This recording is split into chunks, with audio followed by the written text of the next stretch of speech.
Welcome to Redhead Rewriting Reality by Kimberly Sue Iverson, the story of my life as I figure out who I am after a lifetime of abuse and share my journey with that.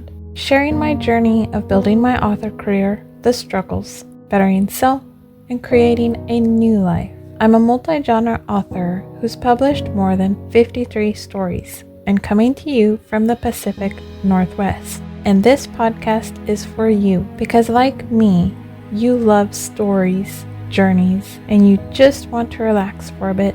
So let me take care of you. This audio is intended for an adult audience. Themes and topics may not be suitable for all audiences. Listener discretion is advised.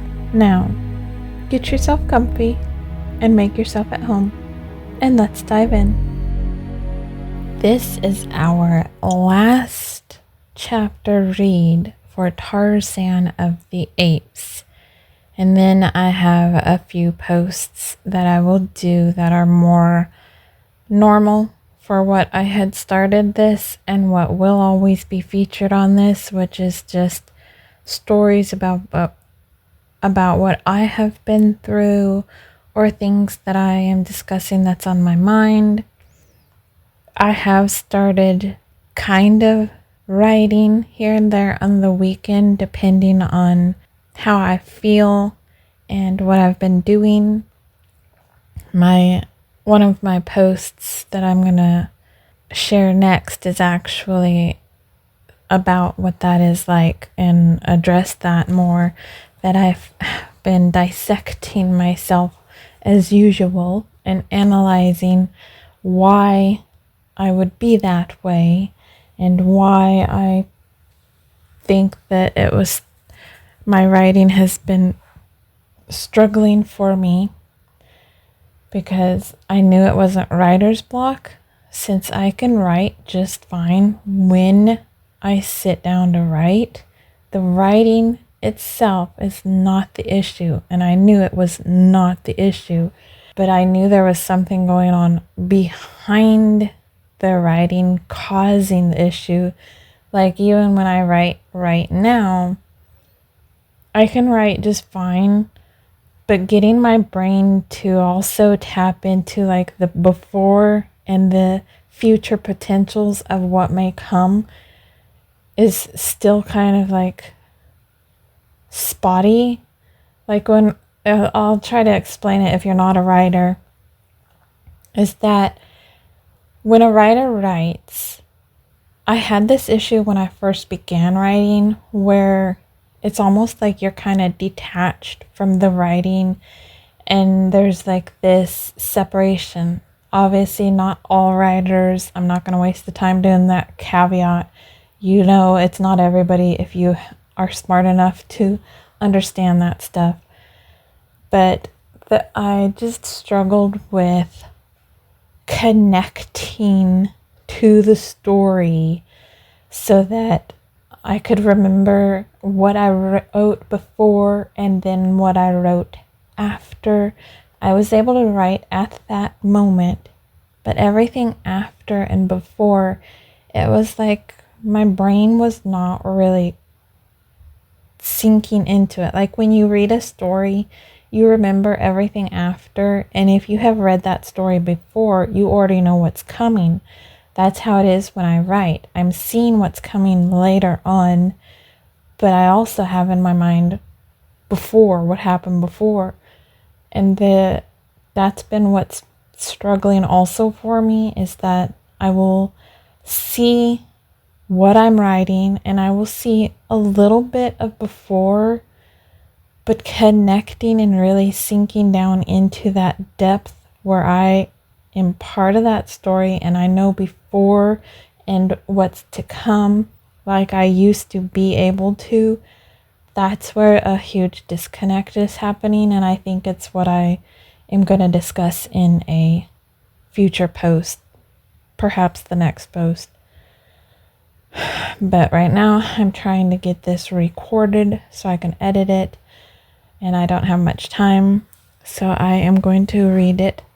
This is, again, chapters, the last chapters, which is chapters 27 and 28 of Tarzan of the Apes by Edgar Rice Burroughs, read by Kimberly Sue Iverson. And Lucy today is helping me since it's first thing in the morning and the only time I have free to get this done, I'm hoping.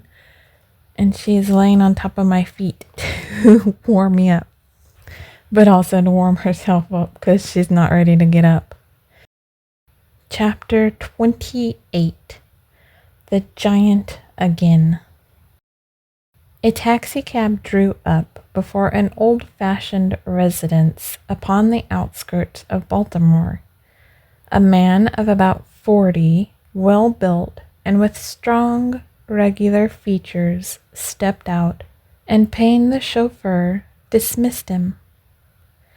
A moment later, the passenger was entering the library of the old home.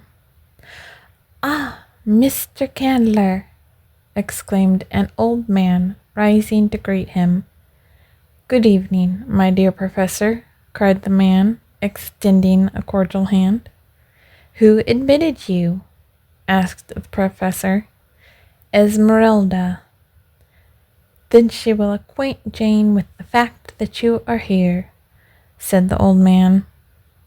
"No, professor," replied Candler, "for I came primarily to see you." "Ah, I am honored," said Professor Porter. "Professor," continued Robert Candler, with great deliberation, as though carefully weighing his words, "I have come this evening to speak with you about Jane. You know my aspirations, and you have been generous enough to approve my suit." Professor Archimedes Q. Porter fidgeted in his armchair. The subject always made him uncomfortable. He could not understand why. Candler was a splendid match. "But Jane," continued Candler, "I cannot understand her. She puts me off first on one ground, and then another. I have always the feeling that she breathes a sigh of relief every time I bid her goodbye." "Tut, tut," said Professor Porter. "Tut, tut, Mr. Candler. Jane is a most obedient daughter. She will do precisely as I tell her." "Then I can still count on your support?" asked Candler, a tone of relief marking his voice.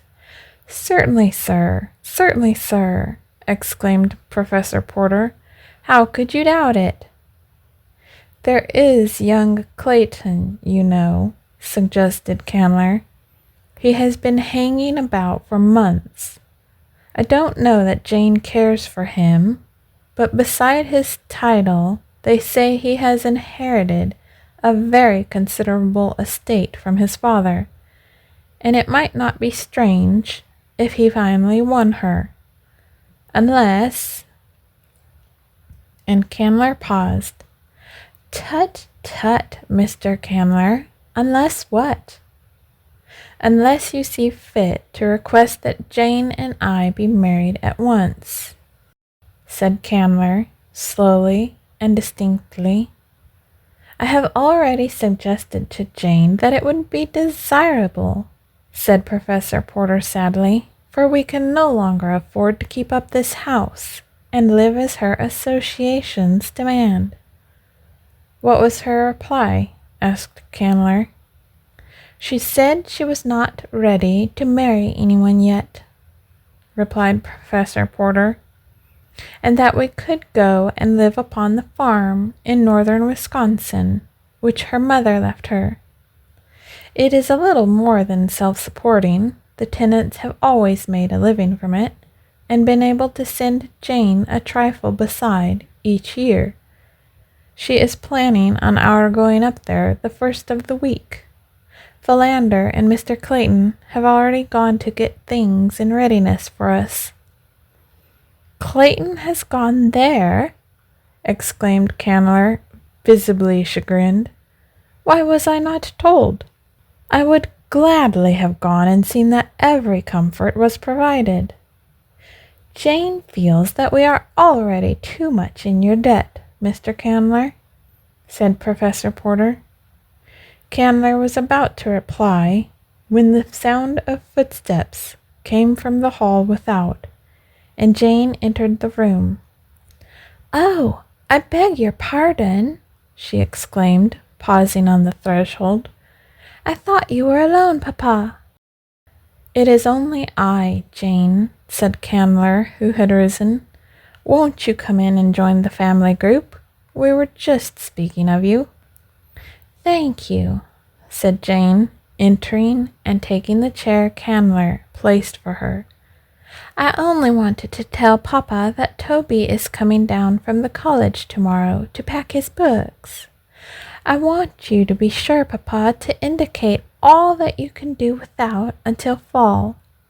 Please don't carry this entire library to Wisconsin, as you would have carried it to Africa if I had not put my foot down." "Was Toby here?" asked Professor Porter. "Yes, I just left him. He and Esmeralda are exchanging religious experiences on the back porch now." "Tut, tut, I must see him at once," cried the professor. "Excuse me just a moment, children." And the old man hastened from the room. As soon as he was out of earshot, Candler turned to Jane. "See here, Jane," he said bluntly. "How long is this thing going on like this? You haven't refused to marry me, but you haven't promised either. I want to get the license tomorrow so that we can be married quietly before you leave for Wisconsin. I don't care for any fuss or feathers, and I'm sure you don't either." The girl turned cold, but she held her head bravely. "Your father wishes it, you know," added Candler. "Yes, I know." She spoke scarcely above a whisper. "Do you realize that you are buying me, Mr. Candler?" she said finally and in a cold, level voice. "Buying me for a few paltry dollars? Of course you do, Robert Candler, and the hope of just such a contingency was in your mind when you loaned Papa the money for that hare-brained escapade, which but for a most mysterious circumstance would have been surprisingly successful. But you, Mr. Candler, would have been the most surprised. You had no idea that the venture would succeed. You are too good a businessman for that, and you are too good a businessman to loan money for buried treasure seeking, or to loan money without security, unless you had some special object in view. You knew that without security, you had a greater hold on the honor of the Porters than with it. You knew the one best way to force me to marry you without seeming to force me. You have never mentioned the loan. In any other man, I should have thought that the prompting of a magnanimous and noble character. But you are deep, Mr. Robert Candler. I know you better than you think I know you. I shall certainly marry you if there is no other way, but let us understand each other once and for all." While she spoke, Robert Candler had alternately flushed and paled, and when she ceased speaking, he arose, and with a cynical smile upon his strong face said, "You surprise me, Jane.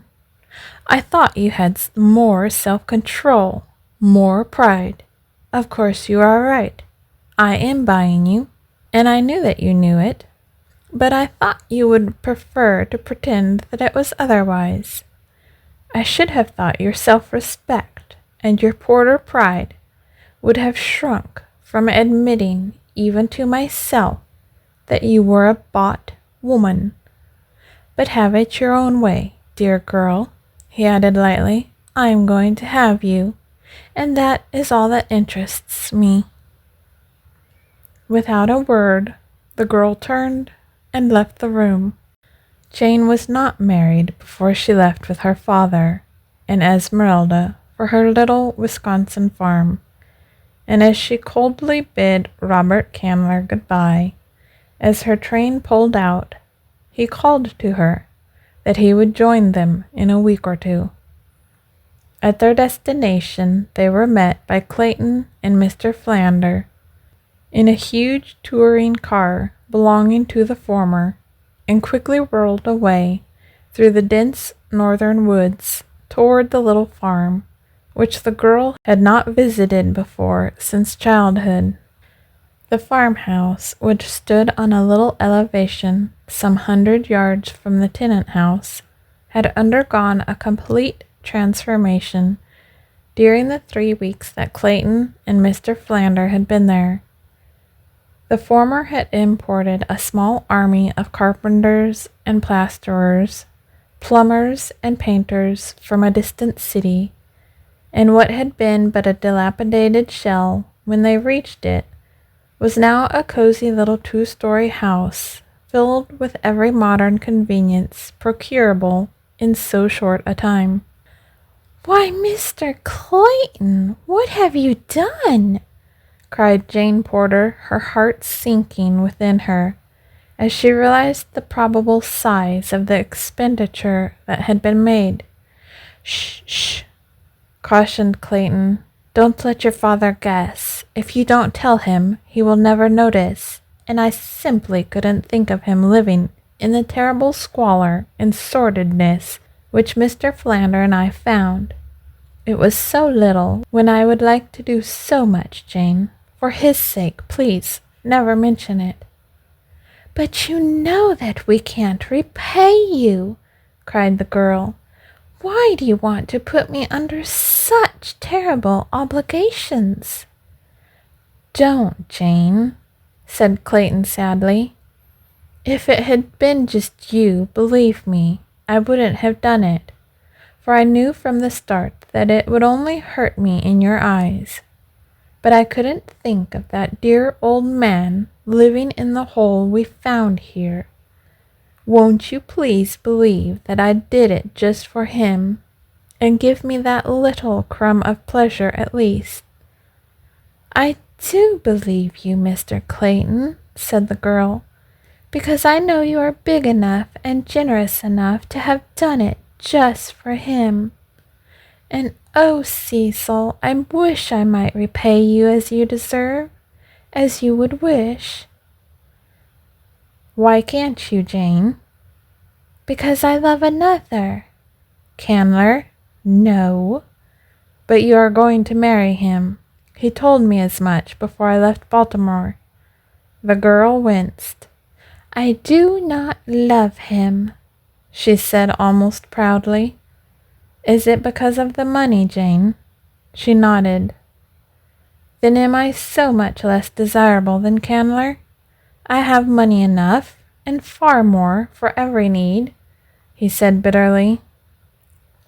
"I do not love you, Cecil," she said, "but I respect you. If I must disgrace myself by such a bargain with any man, I prefer it that it be one I already despise. I should loathe the man to whom I sold myself without love, whomsoever he might be. You will be happier," she concluded, "alone with my respect and friendship, than with me and my contempt." He did not press the matter further, but if ever a man had murder in his heart, it was William Cecil Clayton, Lord Greystoke. When a week later Robert Candler drew up before the farmhouse in his purring 6-cylinder, a week passed, a tense, uneventful, but uncomfortable week for all the inmates of the little Wisconsin farmhouse. Candler was insistent that Jane marry him at once.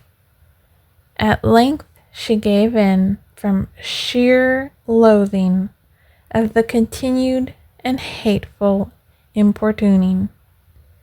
It was agreed that on the morrow Candler was to drive to town and bring back the license and a minister. Clayton had wanted to leave as soon as the plan was announced, but the girl's tired, hopeless look kept him. He could not desert her. Something might happen yet, he tried to console himself by thinking, and in his heart he knew that it would require but a tiny spark to turn his hatred for Candler into the bloodlust of the killer. Early the next morning, Candler set out for town. In the east, smoke could be seen lying low over the forest, for a fire had been raging for a week not far from them, but the wind still lay in the west and no danger threatened them. About noon, Jane started off for a walk. She would not let Clayton accompany her. She wanted to be alone, she said, and he respected her wishes. In the house, Professor Porter and Mr. Philander were immersed in an absorbing discussion of some weighty scientific problem.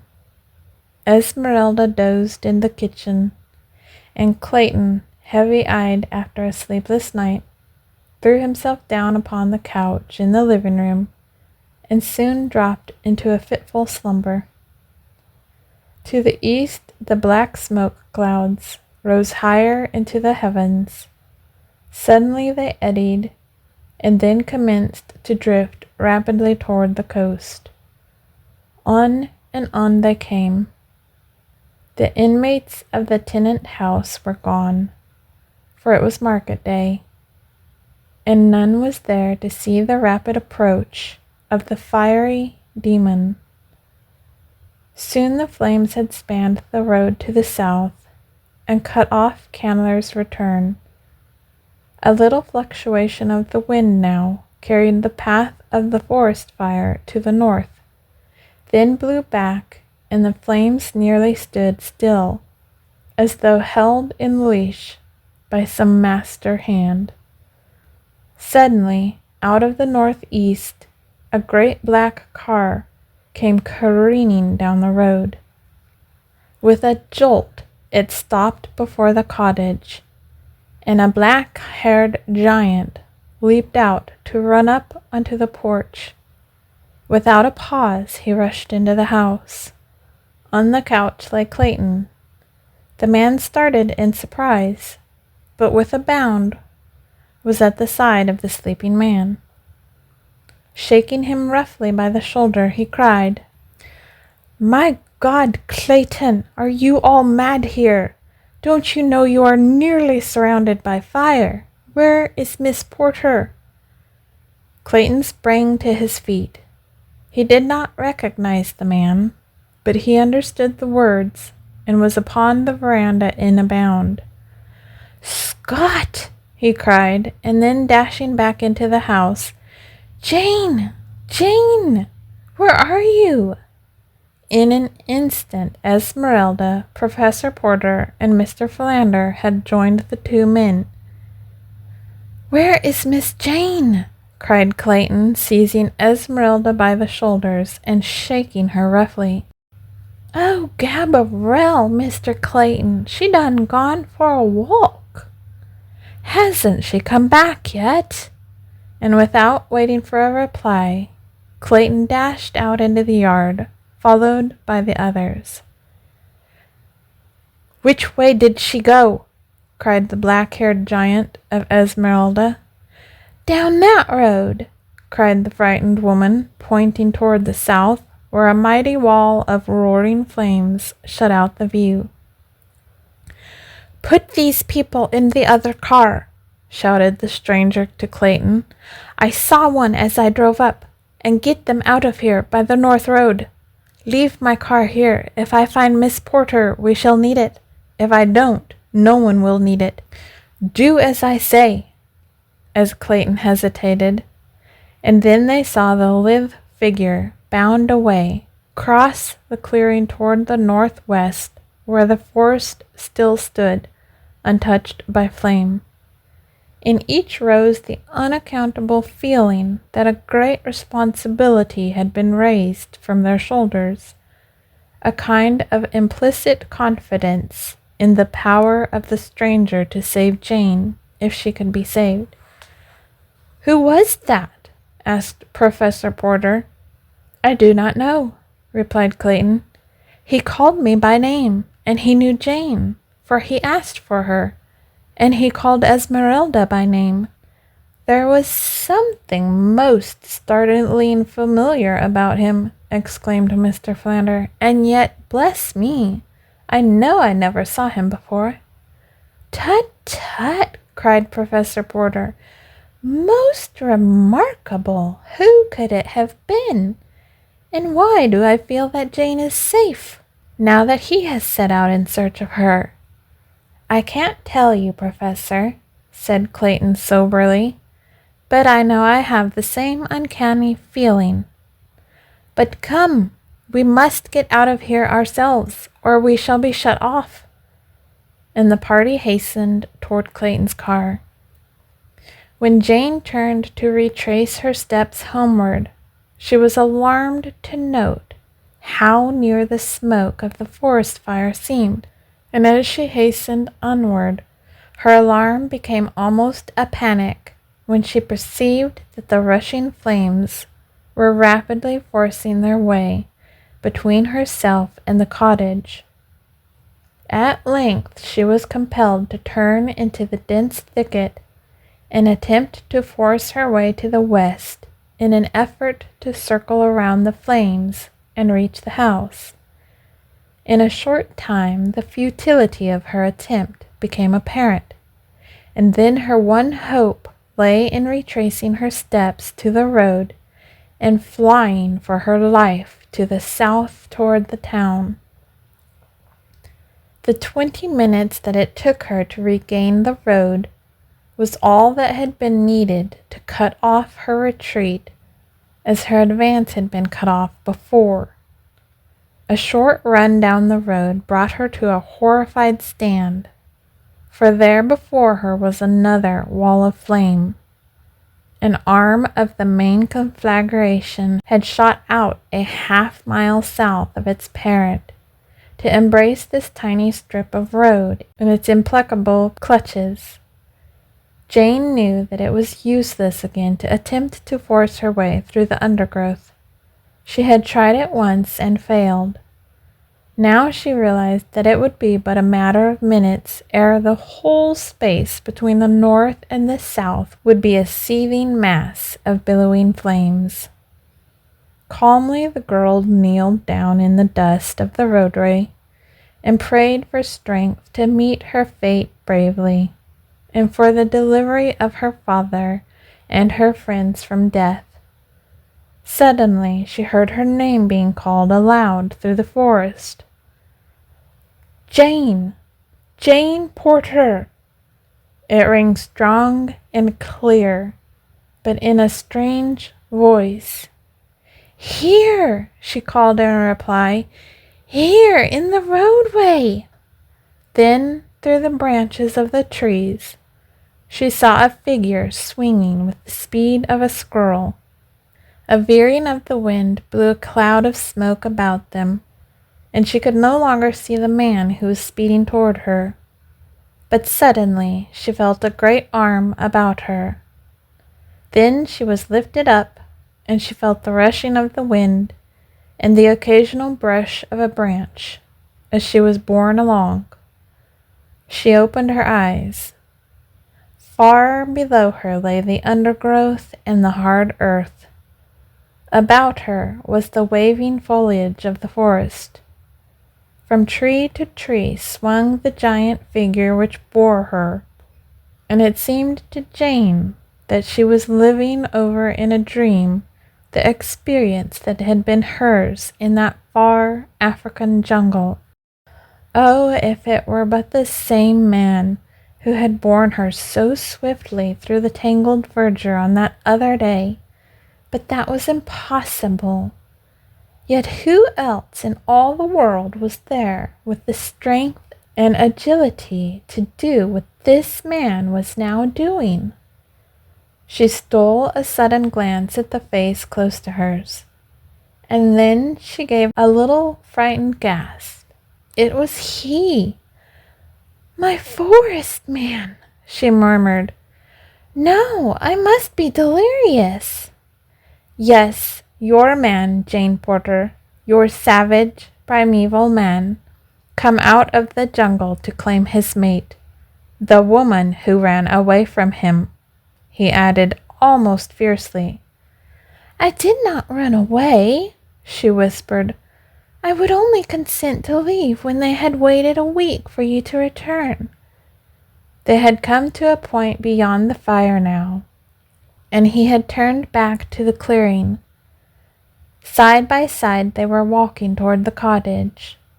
The wind had changed once more, and the fire was burning back upon itself. Another hour like that, and it would be burned out. "Why did you not return?" she asked. "I was nursing D'Arnaud. He was badly wounded." "Ah, I knew it!" she exclaimed. "They said you had gone to join the blacks, that they were your people." He laughed. "But you did not believe them, Jane?" "No. What shall I call you?" she asked. "What is your name?"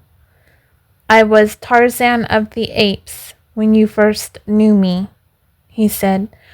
"Tarzan of the Apes!" she cried. "And that was your note I answered when I left?" "Yes. Whose did you think it was?"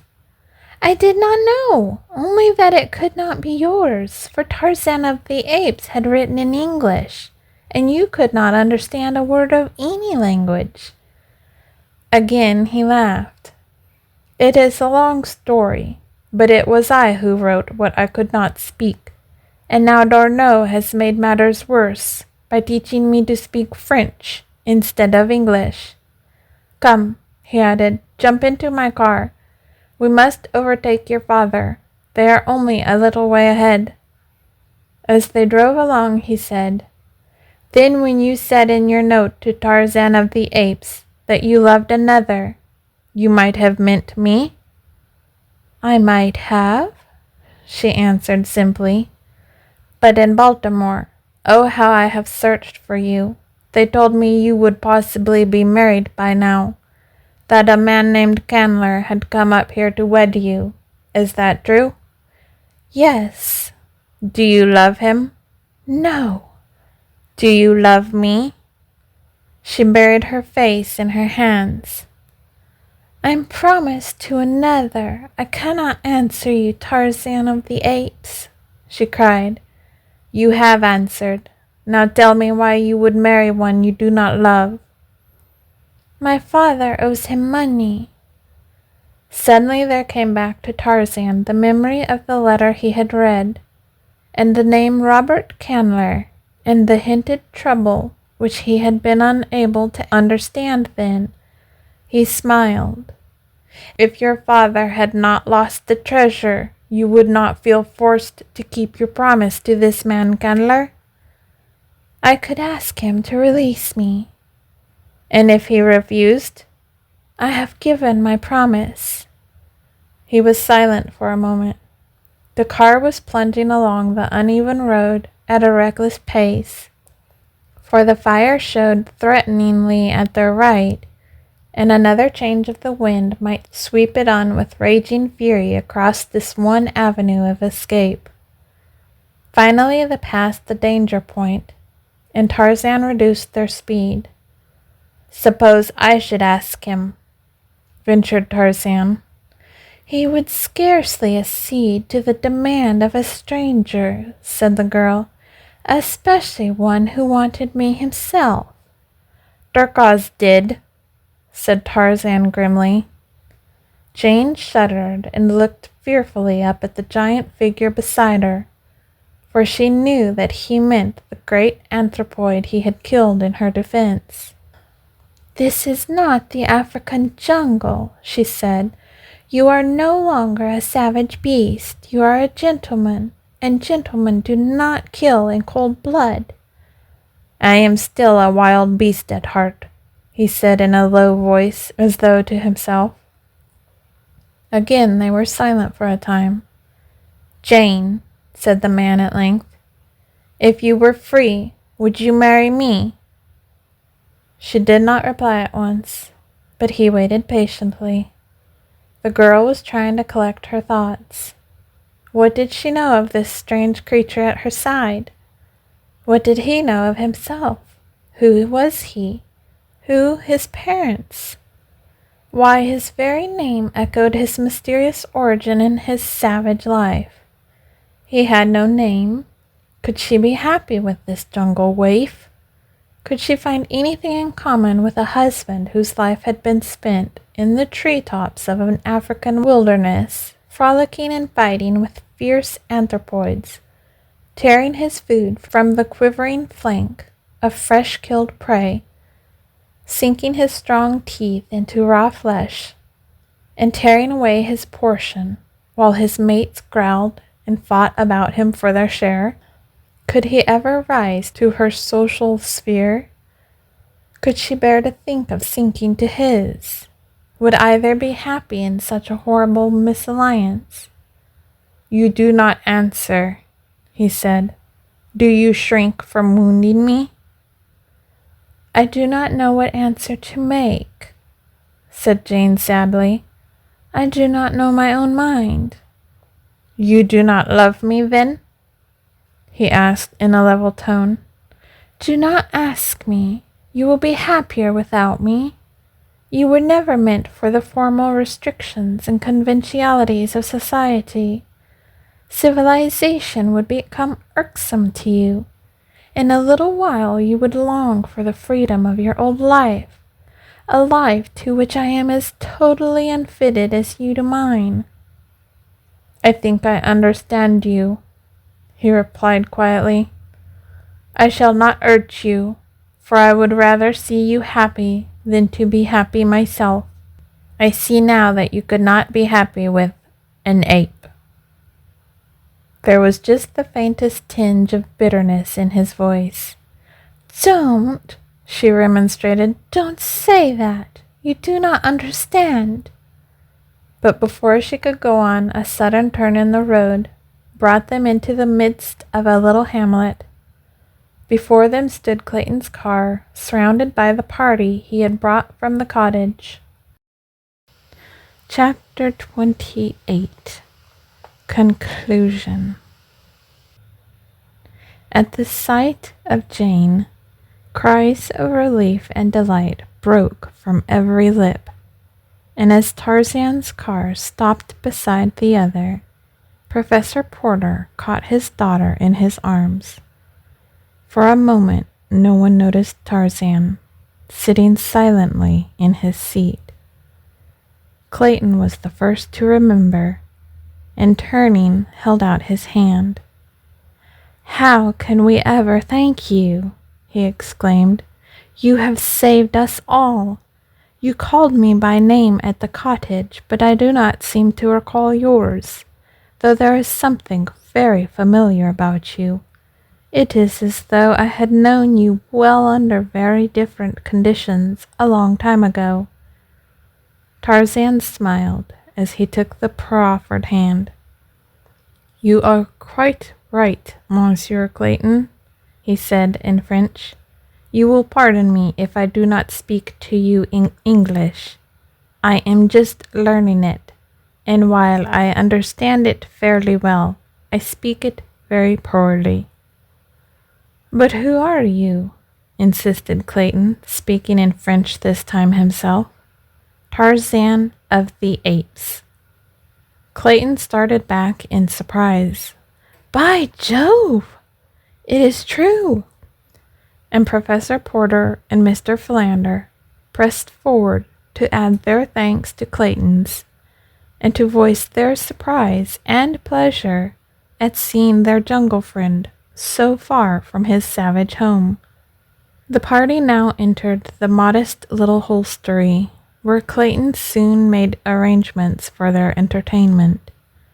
They were sitting in the little stuffy parlor when the distant chugging of an approaching automobile caught their attention. Mr. Philander, who was sitting near the window, looked out as the car drew in sight, finally stopping beside the other automobiles. "Bless me," said Mr. Philander, a shade of annoyance in his tone. "It is Mr. Candler. I had hoped, I had thought, how very happy we should be that he was not caught in the fire," he ended lamely. "Tut, tut, Mr. Philander," said Professor Porter. "Tut, tut.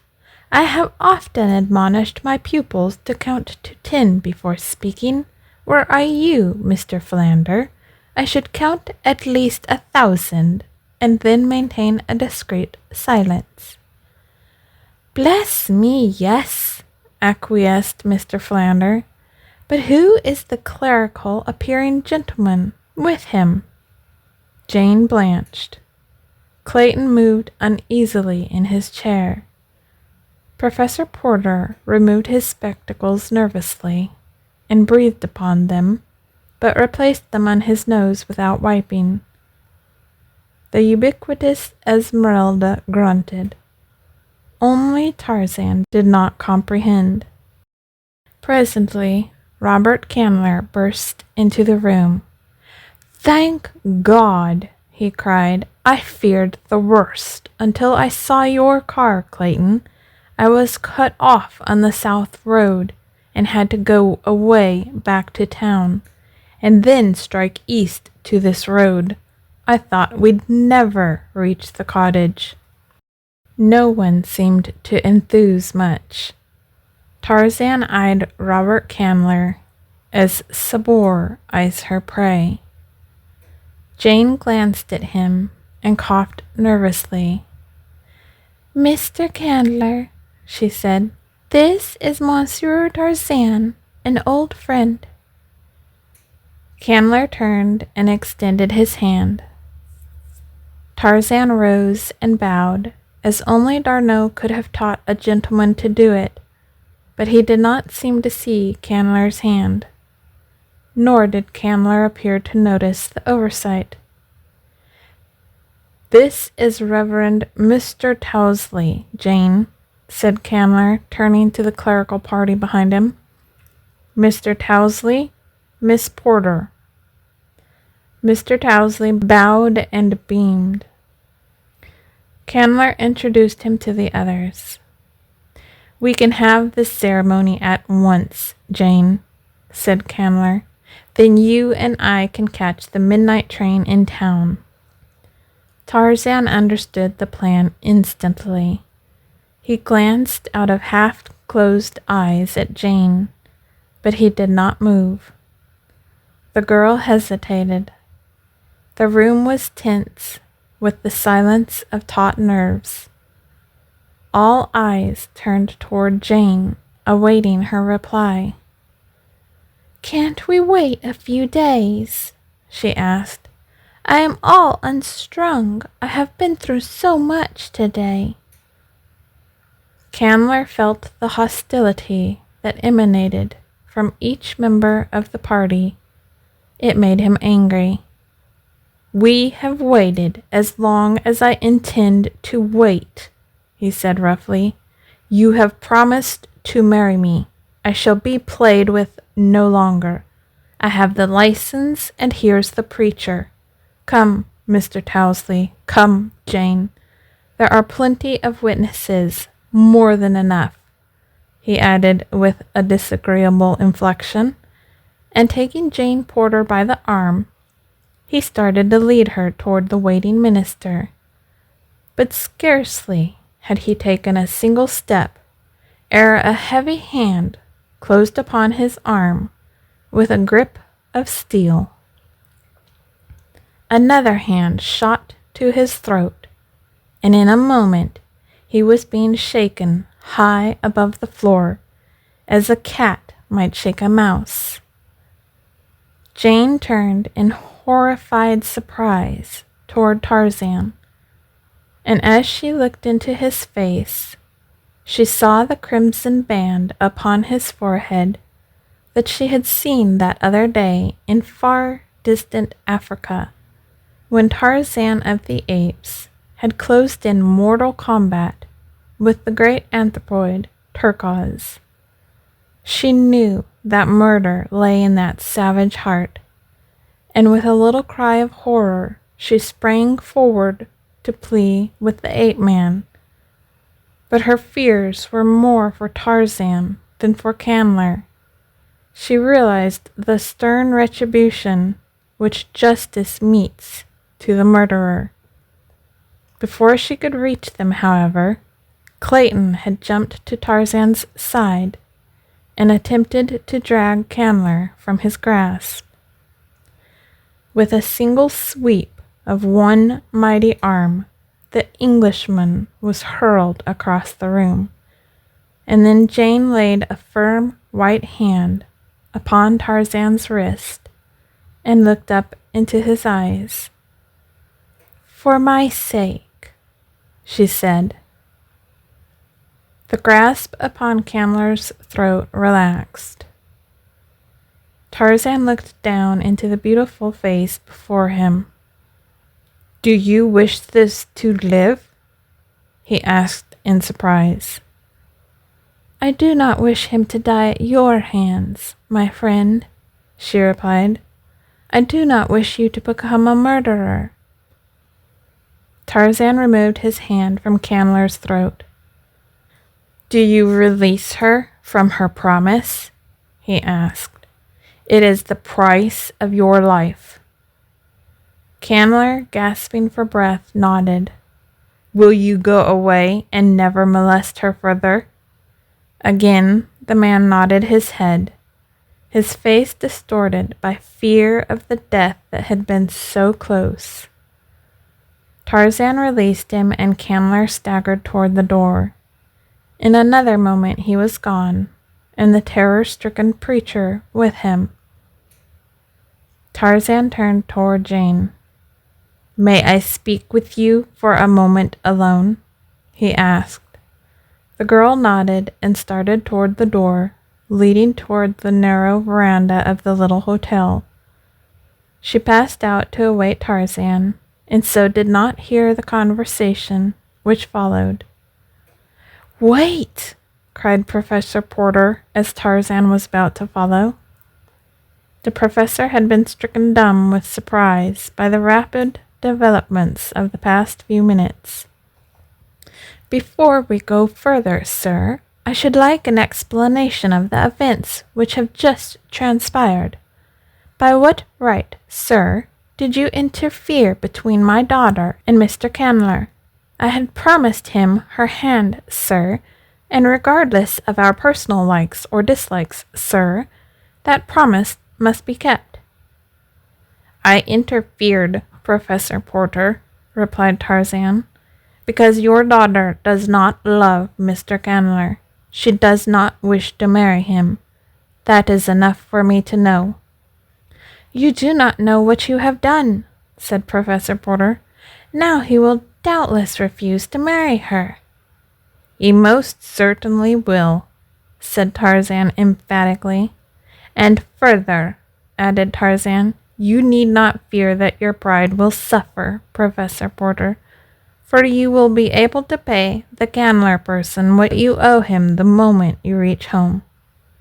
"Tut, tut, sir!" exclaimed Professor Porter. "What do you mean, sir?" "Your treasure has been found," said Tarzan. "What? What is that you are saying?" cried the professor. "You are mad, man! It cannot be." "It is, though. It was I who stole it, not knowing either its value or to whom it belonged. I saw the sailors bury it, and ape-like, I had to dig it up and bury it again elsewhere. When D'Arnot told me what it was and what it meant to you, I returned to the jungle and recovered it. It had caused so much crime and suffering and sorrow that D'Arnot thought it best not to attempt to bring the treasure itself on here, as had been my intention. So I have brought a letter of credit instead. Here it is, Professor Porter. And Tarzan drew an envelope from his pocket and handed it to the astonished professor. $241,000. The treasure was most carefully appraised by experts.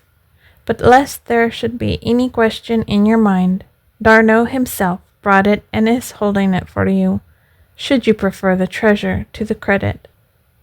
To the already great burden of the obligations we owe you, sir, said Professor Porter with trembling voice, is now added this greatest of all services. You have given me the means to save my honor. Clayton, who had left the room a moment after Candler, now returned. Pardon me, he said. I think we had better try to reach town before dark and take the first train out of this forest. A native just rode by from the north who reports that the fire is moving slowly in this direction. This announcement broke up further conversation, and the entire party went out to the waiting automobiles. Clayton with Jane, the professor and Esmeralda. Clayton with Jane, the professor and Esmeralda occupied Clayton's car, while Tarzan took Mr. Flanderin with him.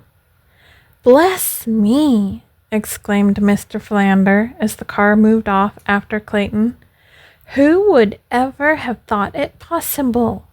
The last time I saw you, you were a veritable wild man, skipping about among the branches of a tropical African forest. And now you are driving me along a Wisconsin road in a French automobile. Bless me, but it is most remarkable. Yes, assented Tarzan. And then, after a pause, Mr. Flander, do you recall any of the details of finding and burying of 3 skeletons found in my cabin beside that African jungle? Very distinctly, sir, very distinctly, replied Mr. Flander.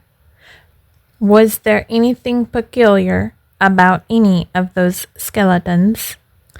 Mr. Flander eyed Tarzan narrowly. Why do you ask? It means a great deal to me to know, replied Tarzan.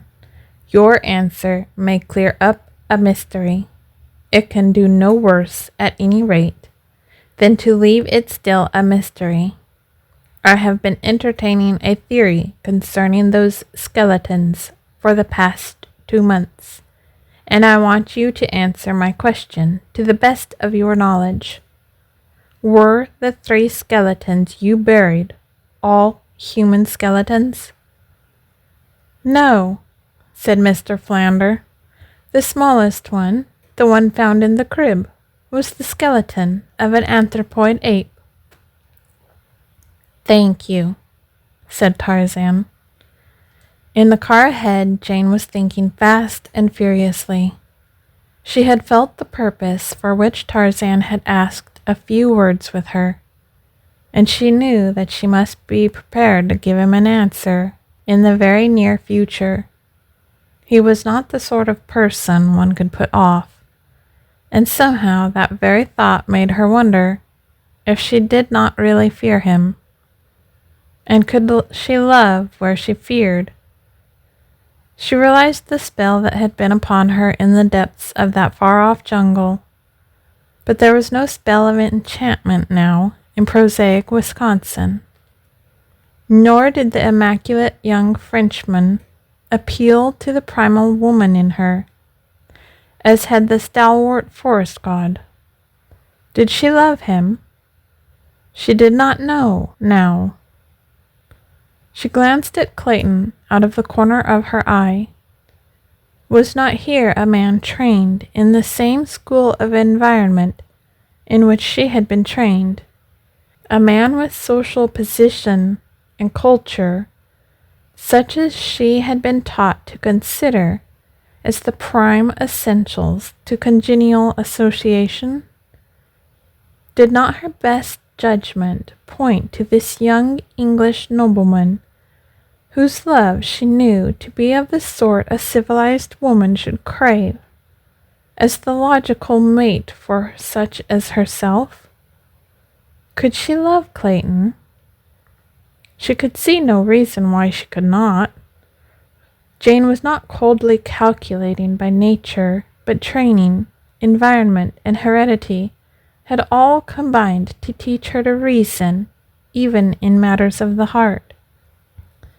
That she had been carried off her feet by the strength of the young giant when his great arms were about her in the distant African forest, and again today in the Wisconsin woods, seemed to her only attributable to a temporary mental reversion to type on her part, to the psychological appeal of the primeval man to the primeval woman in her nature.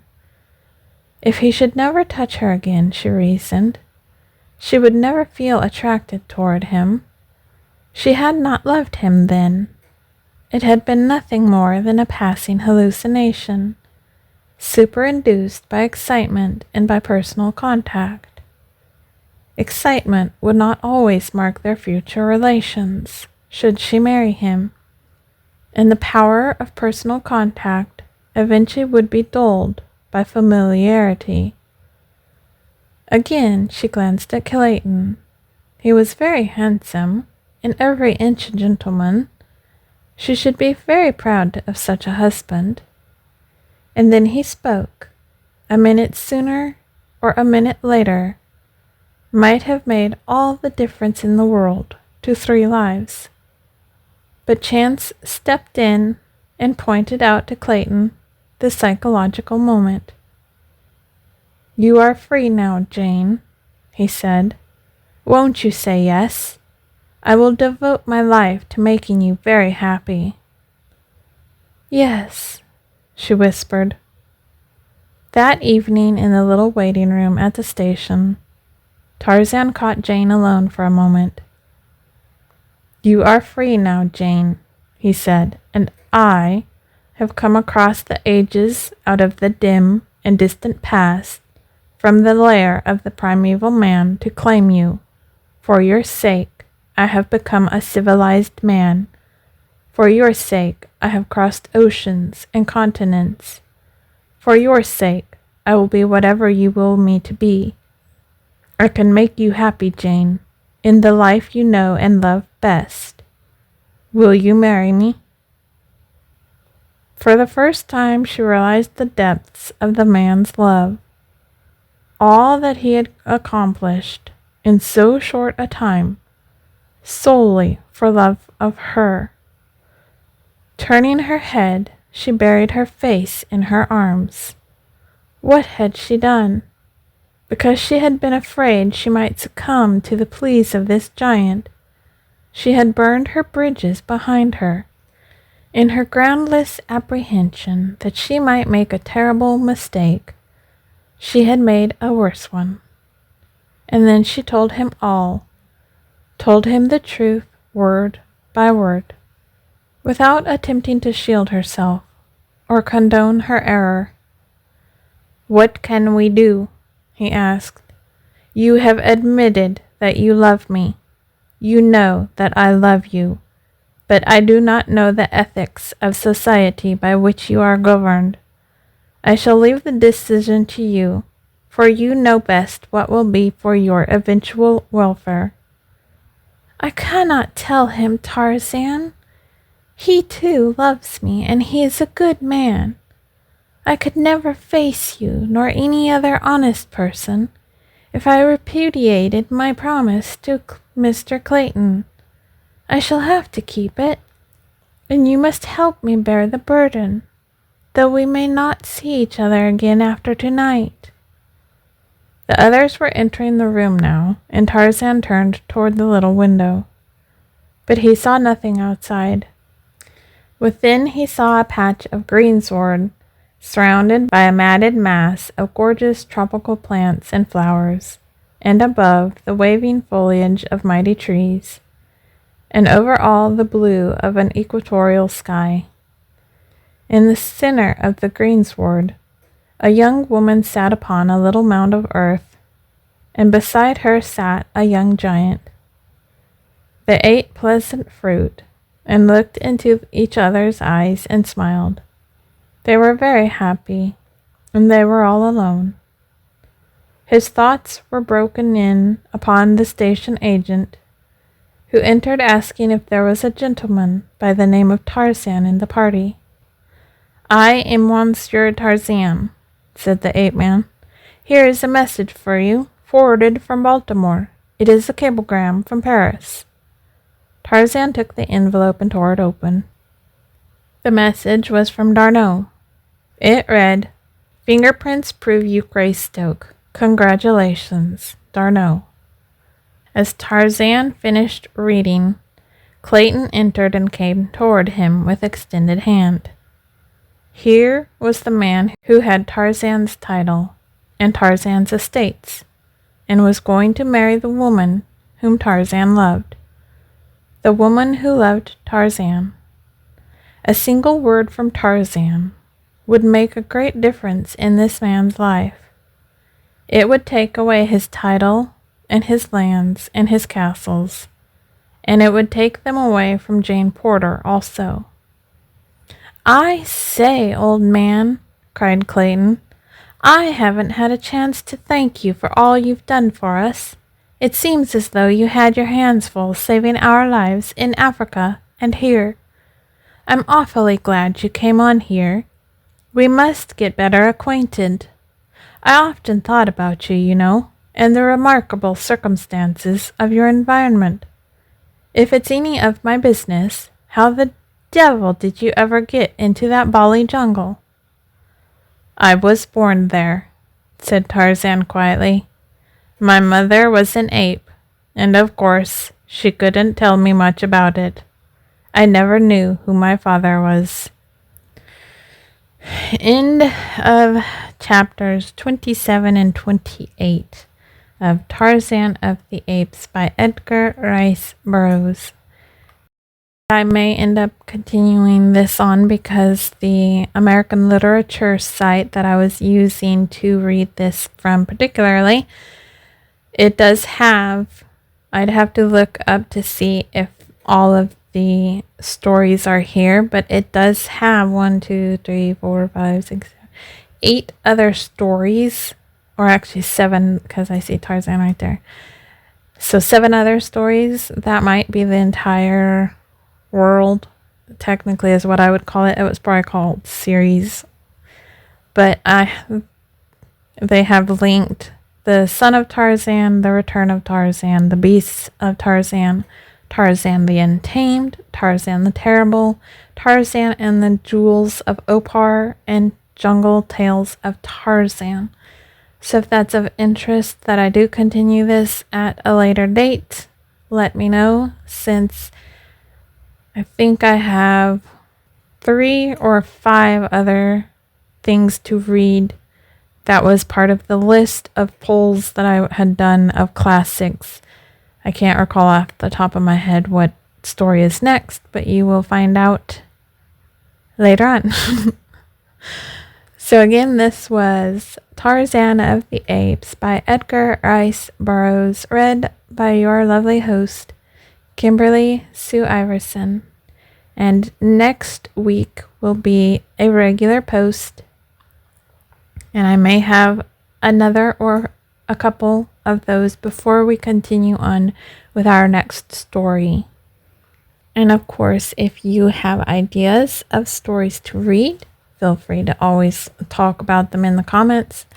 But one caveat, as usual, is it has to be in public domain, free to read, which is what would be beneficial to me is if you actually went If you have an idea of whatever story you want, then go first to the Project Gutenberg link or AmericanLiterature.com link and see if it's on those two sites, because those two sites particularly, I know that it's not going to get me in trouble for copyright and risk my channel being taken down. More to come. Would you like to make a difference? A gift of 5, 10, 15, or more would make a huge impact on my ability to keep this podcast going for you and upgrade my equipment. With your gift, we can grow this together because I want to make this the best I can for you. And frankly, you would help so much with far more than that. You'd be helping me change my life. Give today at ko-fi.com/Kimberly Sue Iverson. That's ko-fi.com/Kimberly Sue Iverson. Your presence here matters so much to me, so thank you for being here. I am beyond grateful you chose to spend this time with me. What are your thoughts? Share with me and start a conversation. Just don't be rude about it. Remember, kings and queens, everyone is fighting battles inside nobody can see. Who are you willing to see today? And who are you willing to let see you today? I hope someone can bring a smile to you today, or you can bring a smile to someone else. If you would like the chance for your story to be read, whether it's something you wrote, a story passed down in your family, or have a suggestion on a story to read, get in touch. Stories to read at KimberlySueIverson.com. That's stories to read at KimberlySueIverson.com.